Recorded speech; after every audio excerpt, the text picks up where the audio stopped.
आगे कड़ी इसके कड़ी के गाना है।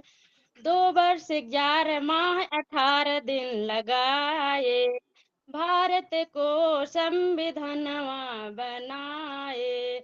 2 वर्ष 11 माह 18 दिन लगाए, भारत को संविधान बनाए।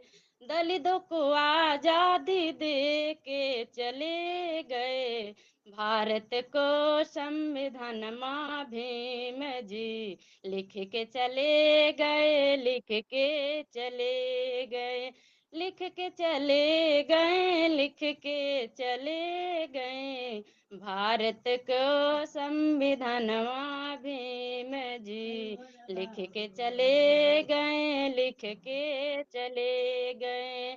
और फिर 3 वचन भी दे के गए हैं, शिक्षा संगठन संगठन और संघर्ष। तो आगे के कड़ी में इसमें भी है, शिक्षा संगठन संघर्ष उनका नारा, दलितों का अब यही सहारा।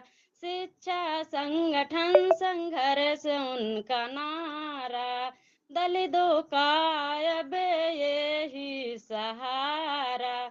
3 वचन जो दे के चले गए, 3 वचन जो दे के चले गए, भारत को संविधानवा भीम जी लिख के चले गए, लिख के चले गए, लिख के चले गए, लिख के चले गए, लिख के चले गए, लिख के चले गए, भारत को संविधान भीम जी लिख के चले गए, लिख के चले गए।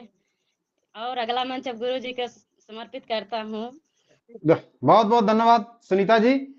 ऐसे ही हमारे महापुरुषों के नाम पर अगर गीत चलता है तो आत्मा जो है गदगद हो जाता है, मन गदगद हो जाता है। और निश्चित रूप से ऐसे ही प्रयास करते रहें, आगे बढ़ते रहें। बहुत बहुत साधुवाद, बहुत बहुत धन्यवाद। आपका ये गीत पूरे देश में लहराएगा। बहुत बहुत साधुवाद, बहुत बहुत धन्यवाद।